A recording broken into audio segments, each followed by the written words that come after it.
Hello everyone, we're here another Wednesday evening here in a very, very, very hot southern part of England where I've been sweltering in 30 degree or 90 or so for anyone that uses the old system of heat. And I'm joined by the and very kind Matt Stack. Hello Matt, how you doing? Hi, thanks for having me on. I'm doing pretty good. Thank you for taking the time out of your day. How's things over there? You're in the US. Where about in America are you, Matt? I'm in Pennsylvania, in a city called Hanover. It's near Gettysburg, Oh, that very about an famous. hour away from Baltimore. Okay, okay. Now I only know Baltimore from The Wire, which unfortunately I only got to watch for the first time a few years ago. I binged on Netflix and did all 6 or 7 series in about 4 days. That's actually my favorite show of all time. Is it now? I've got to ask the question. I know it's not SEO related, but it's got to be one of the greatest TV shows ever. That I've seen anyway. Absolutely. Was it real to life for back then? You know, in the sort of early 90s, I guess, late 80s. I'm not sure, to be honest. How old are you, Matt? I'm what am I? 29, I think. Yeah. Oh, fuck off. Shit. What's in your top 3 favorite shows? Top 3 favourite shows. I'm trying to think. Okay, The Wire's got to be up there. I don't know what position these 3 would be. The Wire's going to be there. There's going to be some British shows that you may never have heard of as well. Tenko. It's an 80s British TV show of a Japanese female prisoner of war camp during World War Two. It's truly amazing. It was made on a budget of maybe $60, maybe $70, and it shows in the special effects. And what would be my third? Let me come back to that. Let me ask you the same question. What's your 3 favourite shows, Matt? The Wire, Game of Thrones, and probably Breaking Bad. Okay, Breaking Bad. Actually, I'm going to throw it in there as well. Can you believe I've never actually seen any Game of Thrones? Oh, it's amazing. I was very kindly asked to chair a conference in Croatia, in Dubrovnik, earlier this year, and where a lot of the Game of Thrones was filmed in the old city there. And it was beautiful, and everyone's raving about all this Game of Thrones stuff. And to me, it was just, what the hell's it all about, you know? Yeah. And then when I got back, I enjoyed it so much that myself and my other half, we went off 2 weeks later and spent a week there.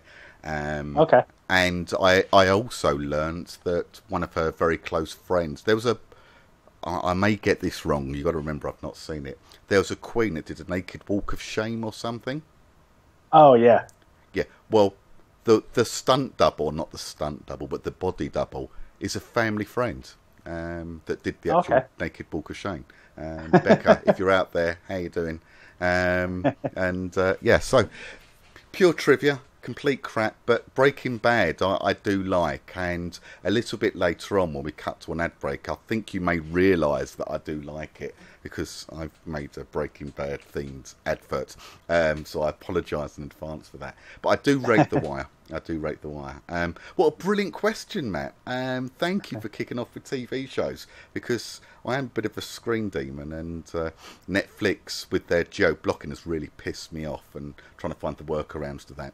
Because we only get the crap stuff over here in the UK, and we want the American shows. Yeah. So there we go. So, look, Matt, we've waffled a little bit, spoken about TV shows. Can you introduce yourself for the audience for me? Tell me, we know you're in Pennsylvania. I know you're only 29. I feel so envious of you. But that's more about me than you. Tell me about what you do day to day. I know you work in search, but and I know you from your LCT, local client takeover, and related sort of PBN sorts of things. But tell me, what's the business that you run? So I actually moved out to Pennsylvania. I'm originally from Michigan. Okay. I did that to work in person with Mark Luckenbaugh, and they ended up him and Brian Willie. They started local client takeover, and I moved out there to work with Mark on some other projects, and then I ended up joining local client takeover. Right. So I do that, and I also do some lead gen sites. When you do lead gen, is there any particular vertical market that you go after? Are you a plumber guy, or are you something else, or is it more about looking for the opportunities and then going after them? I think you should pick a niche. Mine's mold remediation and a little bit of water damage. Okay, sorry, Is motor it mediation. What does that mean? mold remediation? I'm sorry. Oh, no worries. It's a combination of old age, a crappy earpiece that I've got in here, and Skype. No, it's not Skype's fault. I'm old. I'm old and I've got grey, and I didn't hear the mould. I thought so. My apologies. So that's what you work on. If Yeah. you clearly you're doing well, you're doing well enough to move across states to focus further on that. What would you say is the top tip, for want of a better word, that you'd give if someone that was starting out in the SEO business saying, I want to do local stuff and I want to do leads specifically, with the aim to sell them onwards through whatever route? I think it's important to choose one niche. You might want to choose a couple or try a few out in the beginning, but then dial it into just one, because then you can kind of start to know that industry, and you can speak in their terms. You can know their average customer value. You just really get to know it, and it's going to be easier to sell to other business owners in that niche if you already have done so well for people in other cities. Do you believe going via aggregators is sensible, or directly selling the leads on to the end user, the businesses that are going to be having them? Both have pros and cons, of course. You'll make a lot more money selling them directly to it, but then you have to get on the phone and do the sales, and a lot of people don't want to do that. Sure, which is why I was asking the question. There's the pros and cons of both. Yeah. The ability to scale, knowing that hopefully the leads are going to be sold no matter what if you go via an aggregator rather than going directly, is a benefit for many. Whereas others like knowing that, look, let's rank, get the leads coming in and sell off in the geographies as the leads come in. Yeah. What's the right way, or is there no right or wrong way here? I like going direct, personally. And one thing I have noticed, when you're picking a partner, if you pick someone that has either an answering service or a dedicated receptionist, you're going to be a lot better off. If they're not going to spend the money to have someone to be able to answer the phones, or if they're not answering them, they're probably not going to get as much value out of the leads, because they're not going to close as many. That is an amazing tip and makes such common sense. They're investing into their business for the benefit of their business. They're a prospective good customer, rather than that guy that always lets it go to voicemail, never answers, and may not get back. They have to monetize the leads to be able to pay you for it. So I think that's probably the best tip we've heard on the show yet. I truly do mean that. So thank you, Matt. That's really appreciated. Especially, we're not even 10 minutes into the show. So, wow, what other gold nuggets of information am I going to hopefully grab and pull from you? We'll wait and see. So, you're doing the local stuff. You're doing it in the mould area, and I can't remember the other thing you said. I'm sorry, what was it? And water damage. Water damage, okay, yeah. So mould and water damage. You do that just in a specific local area, or do you do it nationwide or international? I usually target just a city at a time. I have one national site, but it's kind of scary because sometimes you start seeing fluctuations, and it's just like, I don't know, you could just lose a lot of money overnight. So I don't know if I would go the route of national site again. I think it's more safe to just target on a city per city basis. Sure. And is that all US focused? Yeah. Okay. Have you ever worked in the international space? I'm actually partnered with someone in local client takeover right now for a city in Canada, and I arranged a rev share for I think it's basement remodeling.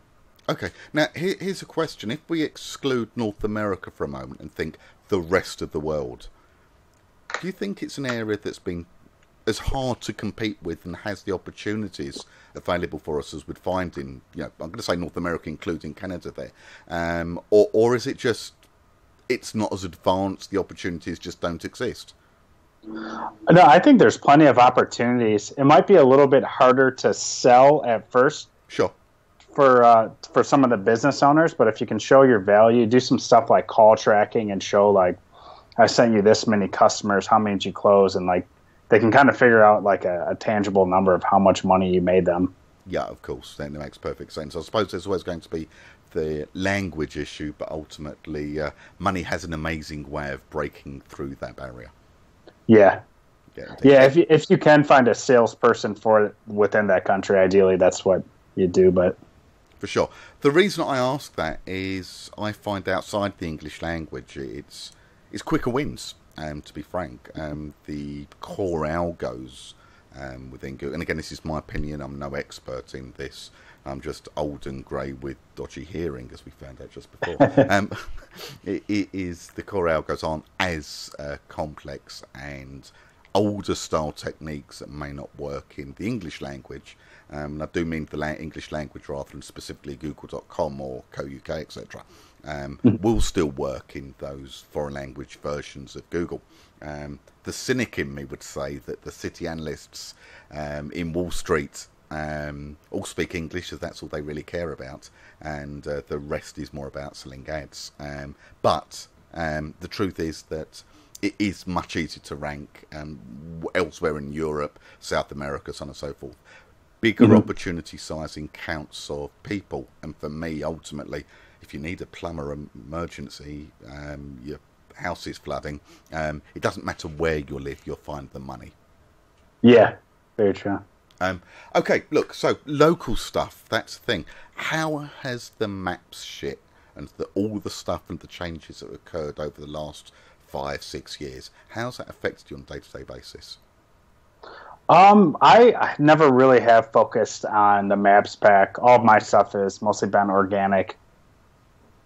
Do you feel so that hasn't affected me too much, it seems. So when you say it hasn't affected you, your business strategy is still the same. You want to rank organically, but have you felt an effect of being physically knocked further down the page by the maps listings, or am I wrong? I haven't seen anything like that big of fluctuations in calls or anything, but I'm sure it will start. They'll start to decrease more and more. I think Google's going to try to take up more and more space. Sure. We know that they're sticking ads in there now as well, so now it's being directly monetized. I can't see it being reduced.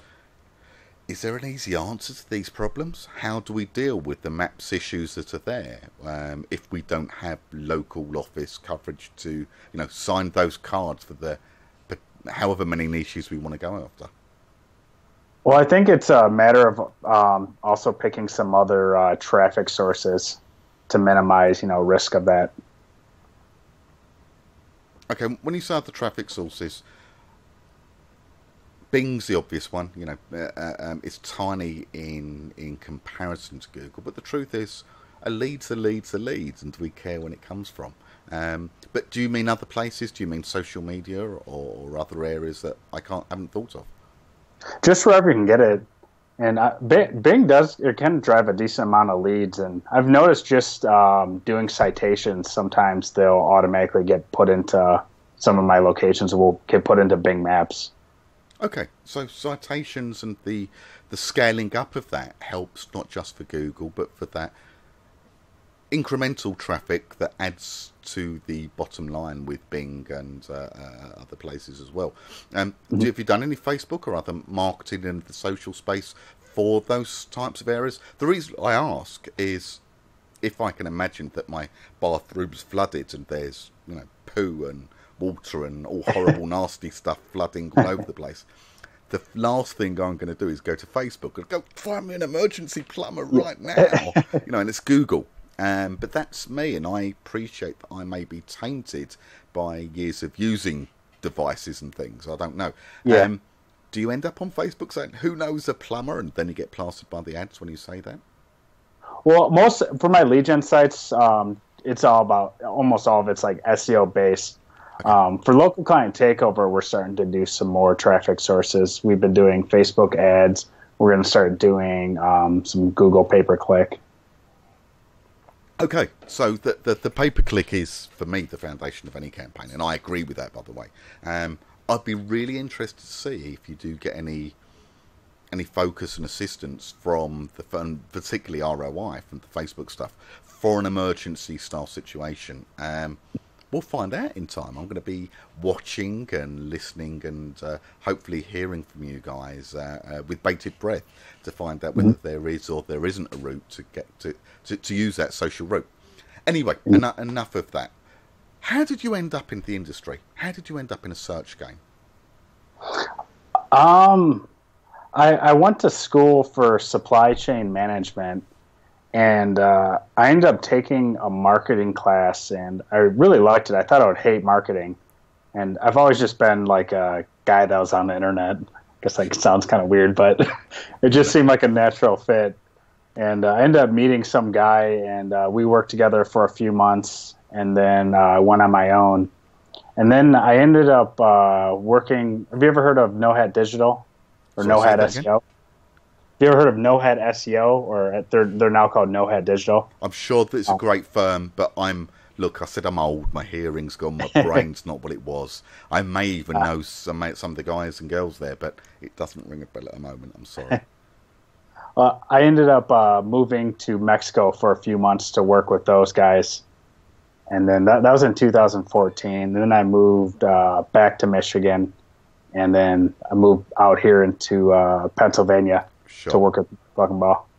So if you could go back to those early days of you playing in the search sort of landscape, and you could say, Matt from the past, here's something that I need to tell you so you don't make this mistake. What's that big mistake you made in the early days that you wish you could tell yourself about now, and so you wouldn't actually go through that route? Don't overthink stuff. Then break down the stuff you need to do into like daily actionable things. I think it's superb. And when you say breaking down to daily and actionable things, can you give me an example of something like that? Let's say it's, as a new client who you're going to try and rank for, and you know that you've got to build citations and links and things like that. How would you break those down into the tasks for the work to be done? Actually, let me show you something.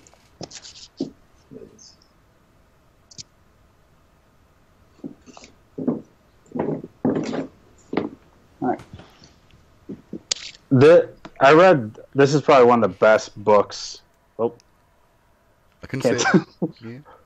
This is probably one of the best books I've read in the past year. And one of the topics it talks about is lead and lag measures. Now, lag measures is like it'd be like a indicator of success, but you can't necessarily affect it on the day-to-day basis. So if you want to make $20,000 from like client SEO, you would break that down into daily goals. So like maybe that would mean you'd have to do 10 sales calls per day because you'll close, 1 in 50. But if you break each goal down into these little daily things, they'll add up at the end of the month to this lag measure. Okay, so can you give the title of that book again? The 4 disciplines of... It's the 4 disciplines of execution. 4 disciplines of execution. I'll be going to Amazon as soon as we're done on this call, and I'm sure many other people will as well. So thank you for that. Mm-hmm. So reading that book is going to give us the tips, techniques, and hopefully assistance on how to plan our working day. Mm-hmm. How do we win the clients if we're starting out in those early days? What did you do? I initially got into lead gen because I thought it would be easier to sell. I was kind of scared of trying to do client SEO. So I thought it would be easier for me to sell if I already had the leads. So it was purely on the basis of rank, get the phone calls, email things, form filled in, and then take those and try and find the people to sell them to rather than doing it the other way around. Is that correct? Yeah. And I think that's, again, extremely wise. It's much easier to find someone to sell traffic when you've got it than to sell something you don't have. and Yep. to try and find a buyer for an invisible thing that doesn't yet exist. Well, look, that's been wonderful. We're going to take a quick ad break. We're going to be back in a couple of minutes, and what you're about to see is a Breaking Bad reference, and my apologies in advance for what I hope it's a humorous video. We'll see in a second.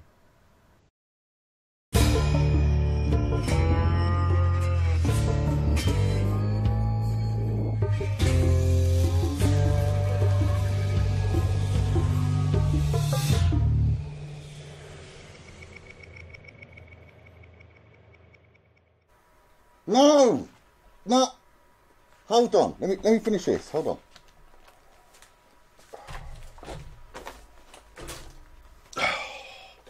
God, where's my glasses gone? Here they are.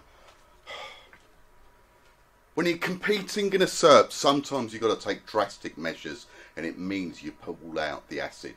Anyway, hi, look, we're here. I'm busy. I've got some stuff I've got to take care of. That one site above me just won't shift, but I think we've got the site owner outside ready to go into that tub. Hydrofluoric acid's a wonderful, wonderful thing. Anyway, look, we're having a giveaway. I want to tell you about it. We're giving to 10 people 1 million domains, more than 1 million domains. It's a competition. We're going to give away the results really soon. So go off to tdn/competition. That's the.domain.name/competition. You can get instructions there. Type in the things, you'll get an email, more instructions and telling you exactly what to do.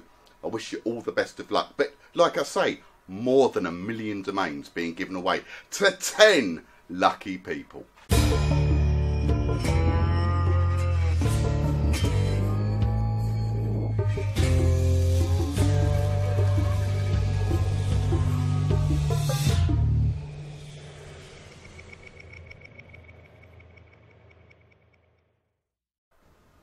And we're back. I hope that wasn't too shitty an advert, but I liked it. So when we were speaking earlier, I didn't know that you were going to say Breaking Bad, and so that's why I raised a wry smile, knowing what was coming up when I was going to throw an ad on there. Anyway, we were speaking just before, and we're here joined today on W3 Wisdom with Matt Stack. Thank you, Matt, for taking the time to speak with us today. We've been speaking about local SEO, mostly, and TV shows. For anyone that's watching that hasn't seen The Wire, just go and watch it. You will thank us later. You won't get any work done for God knows how long, because you'll be binge watching it like a demon. But it's worth, some TV is worth taking time off from work for, and The Wire is most definitely one of those shows. So Matt, local SEO, grabbing the leads, finding the buyers for those leads after you've got them, it's the sensible way to go, scaling in those routes, but sticking mostly to the primary niche, or niche, as you say, on the other side of the Atlantic. What do you do when you want to go to that next step? Do you look for a new vertical market to go into, or do you just go for more territories? Is it better to stay in that one niche in an area, or to stay in one area and have multiple niches? I think it's better to choose one niche and then kind of go with multiple areas. Why? And there's lots of cool stuff you can do with that. Mark Luckenbaugh, he's done some cool stuff with dental clients. Like, he's partnered with certain companies that serve dentists but don't necessarily do marketing. And he's gotten like a lot of referrals from doing that. There's just lots of benefits to having like a primary niche. No, we're going to be speaking with Mark in a few weeks, so I'm gonna dig into his grey matter there and try and extract that information out. So stay tuned, everyone. In a few weeks' time, we'll have Mark on here, and we'll try and grab that information. But primarily, why would you say vertical market is more important than geography? And you're sticking to that vertical market rather than saying, I'm in the area, I can rank locally for these sorts of things, I'm doing plumbing related stuff, why don't I also do roof repairs? You have to learn that everything about that niche every time. It's just easier to stick with that. And one thing I did when I was first starting out is I looked on forums of actual business owners, like in the remediation niche and like Okay. saw some of their attitudes about how they felt about marketing and things like that. I even saw like how much they're paying for leads from certain providers. Right. So you're learning about the physical monetary value and the going rate effectively, and that knowledge is something that can scale across to other geographies more easily rather than learning the intricate details of roofing or whatever it may well be that you decide to go for. Yeah, and it allows for like a specialization, or at least a perceived specialization. Like, would a plumber rather go with an SEO or an SEO that specializes in plumbing? It's a very, very, very good point. Very, very good point. You've given, well, I was going to say two, but there's quite a few you've given away so far today, so thank you for that. But I do agree, it makes perfect common sense. And the thing about common sense is it ain't so common nowadays. And being reminded of that is a good thing indeed. Matt, are you hiring? Are you growing the business? Do you have team members? Are they virtual? Are they physical, sitting there with you? How do you scale the hours that you can hit the keyboard, bash away on the keyboard? Do you do it yourself? And how do you grow the business side of doing the work? As far as the lead generation stuff, I've actually slowed that down a bit since moving to Pennsylvania. Okay. I've been focusing more on the local client takeover stuff and also a couple other projects. But definitely building sites, that used to be one of my biggest pain points. Now if I do get a site, if I want a site built out, I just hire someone to do that. Okay. And so is there any tips or recommended providers out there that you're happy to give a plug to? I have a couple. I wouldn't necessarily want to give out their okay, that's fine. contact That's info. fine. That's fine. If they're that good, I can't blame you for keeping them to yourself, to be honest with you. But there's no harm in me asking or pushing you that little bit further either. Okay, so the local SEO, the moving across states to focus on LCT and working with Mark and your other colleagues that you've got there, working within the one specific vertical market and specialising in that, and gradually town by town, city by city, state by state, taking over the world. Are you Mr. Plumber America now? Are you the man to get anything mould related leads from, or are there still further mountains to climb in the space? There is still further amounts to climb. Actually, my big national site lately has started to hit the front page in quite a few cities, so I got to get aggressive on some of that. So is that what's on your agenda? What are the things you're going to be doing? Is it focusing on that national site? Yeah, definitely. Okay, now links. I'm presuming you go out there link building in one kind or another. What type of link building do you do? Citations, press releases, and PBNs mostly. Okay. Now, for those that don't know, PBN, private blog networks, citations is effectively, how can I put it, confirmation Directory of site. name. Yeah, directories, I was going to say. Confirmation of name, address, phone number, the old NAP style information. And I know the sorts of routes I go over here. I've done it over in the US as well. But is there any particular citation sources that have more power than others, whether it be assistance for the maps, listings, or otherwise? I've been using marketercenter.com for mine. They submit to a couple different data aggregators. Sure. Okay.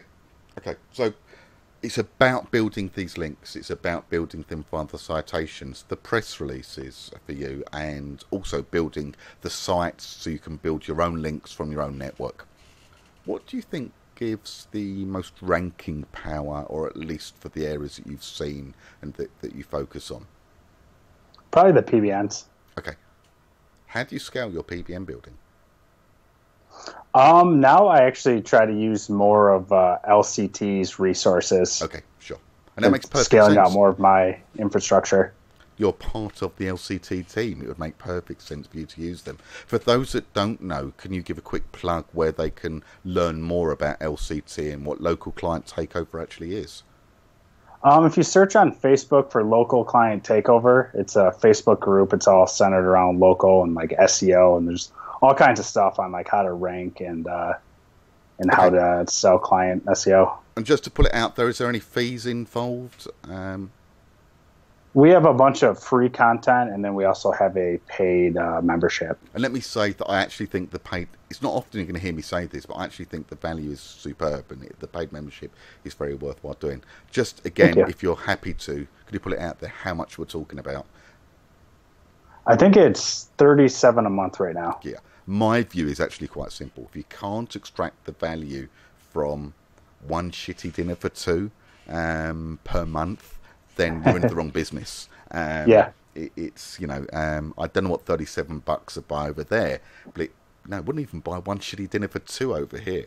But I'm hoping it would over there. And if you can't get that value back, or if you can't afford that per month, then go get a job, to be frank with you, because you're in the wrong game to start with. There's bigger issues that need to be taken care of, but the value that you get for that $30-40 is worth every penny.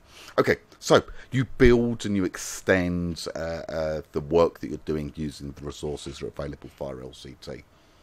Imagine that you're walking down the road and you saw this guy. You haven't seen him since school, not even college, you know, those early days of high school. And he's an old friend and you haven't seen him for many years. And he's down on his luck. But he was a talented guy when you knew him. And you were friends and you feel for this guy. And rather than, you know, sling him a few bucks or buying him lunch, what's the one or two or three things that you'd say to him to help turn his life around? And it doesn't necessarily mean search related, but ultimately, you know, it's money buys you the ability to have a better class of misery. Let's be clear. Okay, that's an interesting question.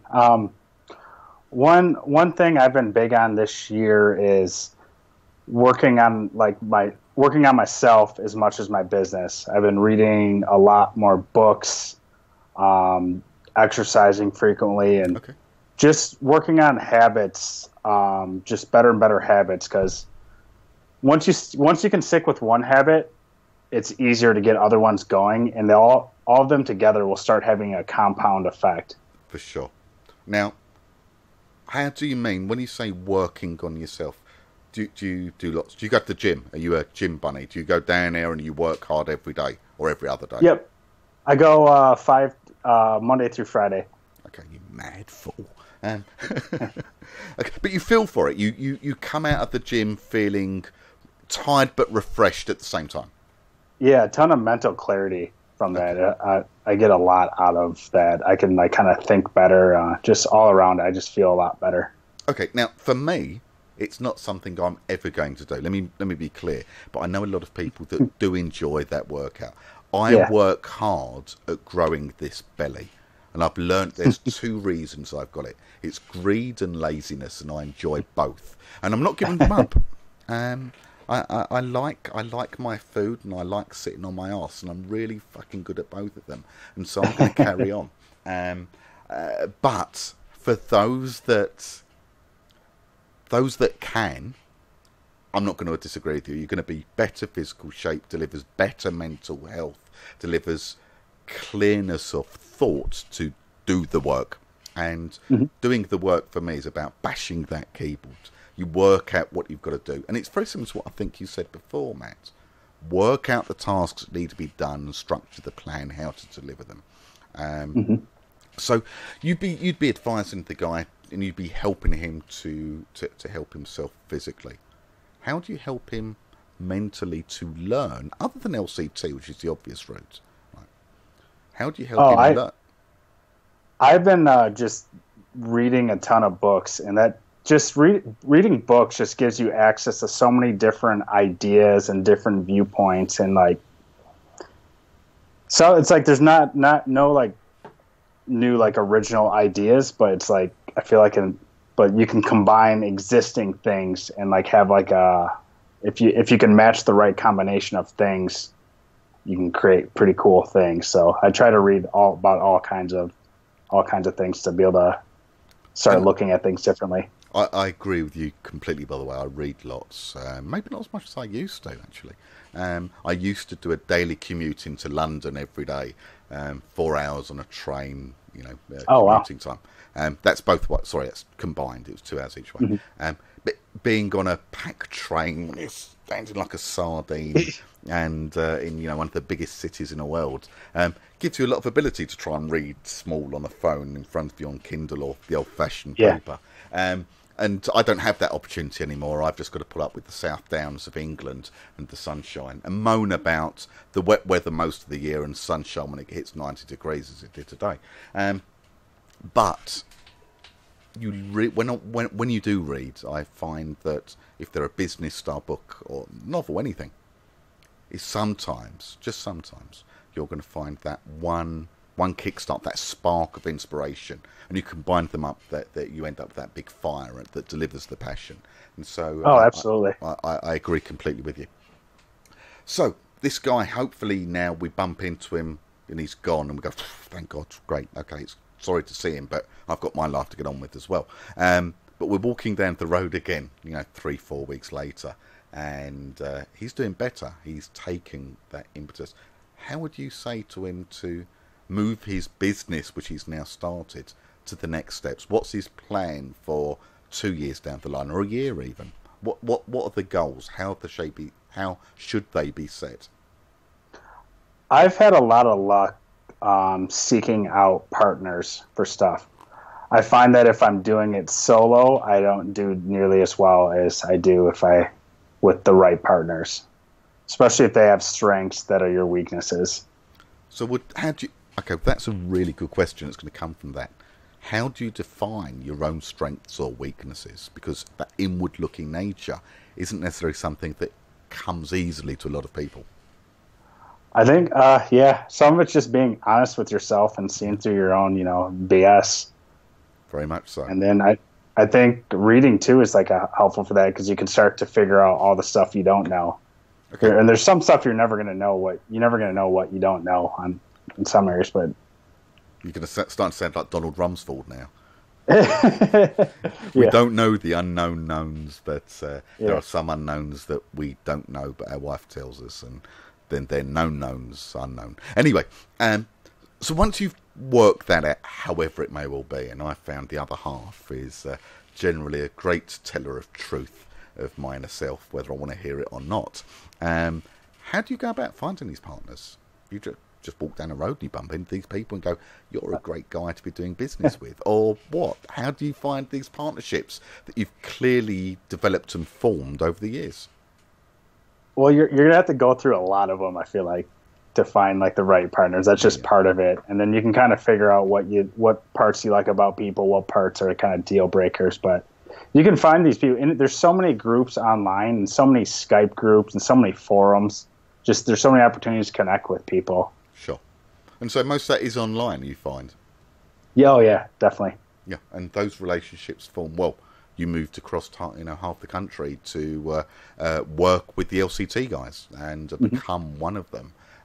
So clearly it does work, and you scaled your business accordingly with the resources that greater family has brought to the equation for you. Mm-hmm. What do you think is going to happen in search if we skip forward a year, 2 years, 5 years? What are the challenges we're going to potentially be encountering? I think it's gonna get a lot harder, and there's gonna be more barriers to entry. Okay, but Matt, and I mean it in the nicest possible way, we always look at the past as the golden years, I've been doing this for 20 plus years now, and we always believed it's fucking ridiculously hard at that moment in time, and don't realise the halcyon years have gone behind us. And yet, we carry on doing what we're doing and delivering the rankings, etc., because the opportunity size increases as well. Mm-hmm. And so we know it's going to get harder, but is the opportunity going to increase proportionately? Is there going to be a new Google? That before Google it was Alta Vista, and before Alta Vista it was it's Excite, it was 1001 ways. The Norwegian fast search engine was actually superb, but oh, excuse me, I didn't mean to cough in everyone's ear hole.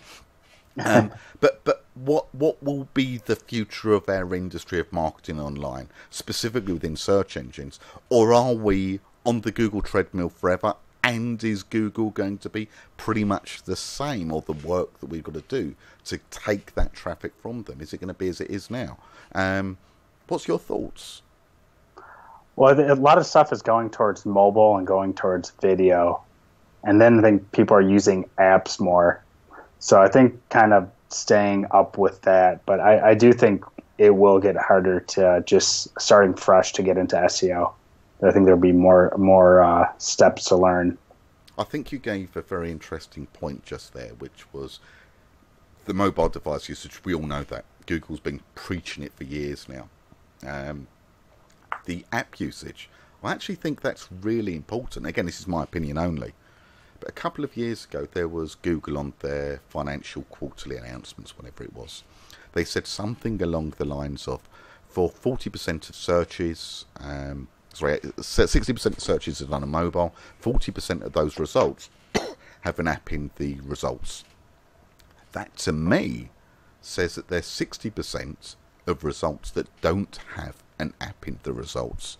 And so app marketing for SEO benefits is, I do believe, where we're going to end up soon down the line. Sorry, everyone. I gave up smoking years ago, but it's like I haven't stopped. This is the kids going back to school and bringing bugs back from the classroom. I'm positive. So I really am sorry about that. Excuse me. Yeah, so app marketing for mobile specifically, and the huge benefit that that's going to deliver for SERPs overall. That's my opinion. But Matt, am I wrong? I am often. So what are your thoughts? Is there something big around the corner, or is it more of the same for where we are now? I think their algorithm will just get more sophisticated. I think it's just we'll have to adapt and just learn to use other traffic sources. So do you think that real human traffic, and it's something that's been spoken about for the last few years at least, that real human traffic is an important factor, if not so much today, potentially around the corner, and that Google's going to be using that as a core metric rather than potentially at the moment as an ancillary one? Yeah, that makes sense. It might be hard to get a site started for, like, I guess a business owner that didn't know SEO, but I guess they'll just have to hire some SEOs. Well, it's a good problem to have for guys like us. Yeah. Okay, so that's the future taken care of. We're going to deal with it when it turns up and be reactionary rather than proactive. But the proactive aspects is probably looking at what the things that could occur and preparing in a reactionary way if they do. Is that fair? Mm-hmm. Okay, so that's a fair summary of what we said. Matt, we're going to dive off very quickly to another ad break, and when we come back, I'd like you to give me an overview, if you can, of LCT and an understanding for the audience, the benefits, and an overview of what it teaches, because I know the value there. Is that something you'll be okay to do? Absolutely. Excellent. Right, everyone, we're going to be back. It's Breaking Bad time again.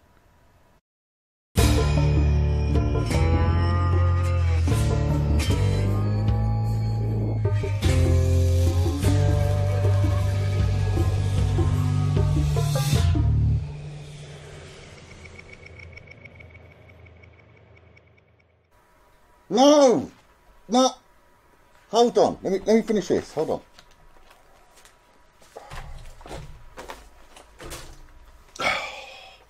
God.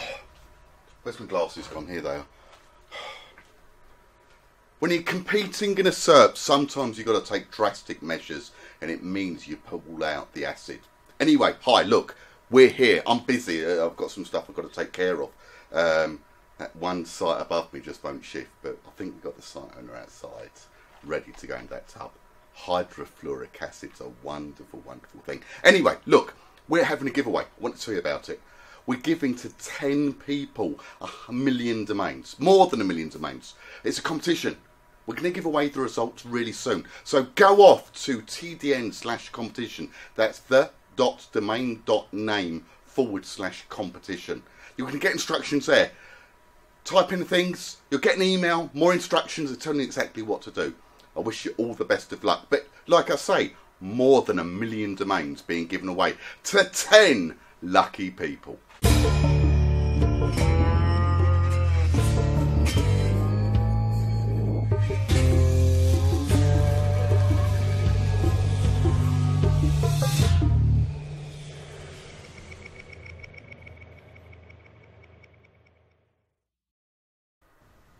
And we're back.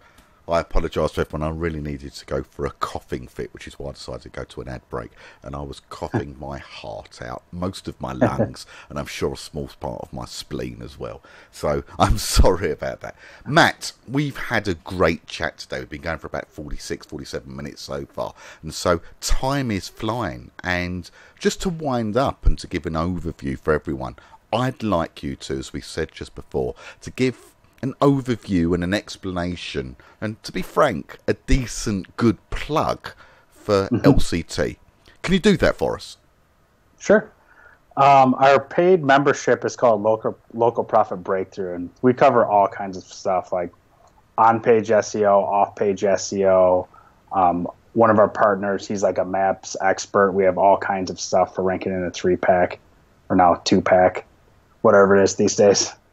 And all kinds of sales stuff, cool client acquisition things. And we actually started something last month called LCT Boot, where we partnered with a guy named Rob Panay. And it's all about doing cold emails and then turning them into clients. And it's focused on results where they have to go into their Trello board every day and kind of report what they've done on that. And just kind of cool because it's focused on accountability, plus they're learning, and there's like a community of people just cheering them on. Well, it's thank you for that, and let me say it's worth doing. Let me just lean over here, and I'm going to grab a device in here. Here's something I've got, and it's never been spoken about outside 2 or 3 other individuals who are out there, but for local SEO, and Matt, it's maybe worth us having a chat. It's just you and me here, there's no one else. This is a device that is really, really useful for local SEO. That's all I'm going to say for now. But it's scalable as well. Really scalable. Anyway, right, enough of that. And anyone wants to know, because no one will ask, because like I say, Matt, it's just you and me, 2 mates having a chat. But there we are. Right, look, Matt, I've had a really enjoyable time. I've learned lots. You've given away huge value too, and a lot of information. So thank you for that. The audience I don't know how many are viewing in, but I know that we average a few thousand watch each video, although not all of them live. More people should tune in live. Come here Wednesday 8 p.m. That's 8 p.m. UK time, 3 p.m. EST, and that makes it midday Pacific. Is that right? If it's midday, it is what it is. Look, yeah. I spam it to hell. You know when it is, right? You're going to get notified, and Facebook will ping you when you go live. Stop doing your other shit and just join us here. Matt's colleague, will be joining us in a few weeks' time, so we're going to dig even deeper into the local area with that. And but for now, I want to say to you, Matt, thank you very much for joining us and taking the time out of your day to share your wisdom here on W3 Wisdom. Thanks for having me on. Very, very, very welcome. I look forward to the next time. And for now, and everyone, thank you and bye-bye.